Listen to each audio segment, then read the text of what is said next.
Hi folks, this is William from Penrod Auto Repair. So we're going to talk about compression fittings, what they're really designed for, not brake line use like a lot of these shitty ass mechanics out here try to do all the time. So this is my car, a 1972 Buick LeSabre. Well, needless to say, I started smelling gas today. And I got it in for a few other things too. Well, needless to say, right here, you can kind of see the fuel line is leaking. So I'm going to show you guys what compression fittings are for. Okay, they're only used for really two things. Actually, no, three.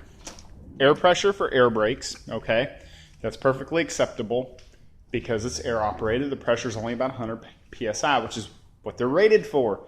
Not 1200 psi for hydraulic brakes. Hydraulic brakes are supposed to be flared. So I got a fuel line here that I'm going to put on my car. Well, that's what compression fittings are for. Okay.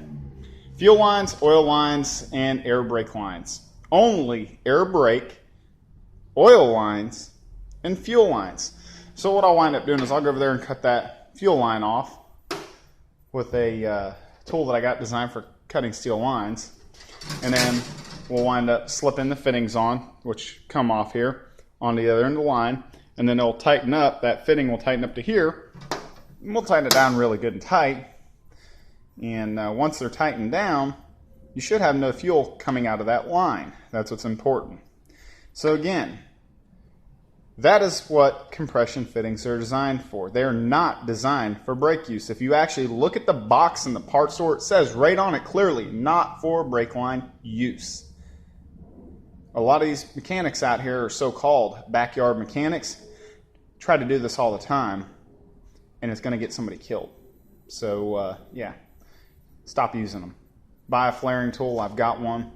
You know, it takes only a few minutes to do it and do it right. Very inexpensive, very easy to do.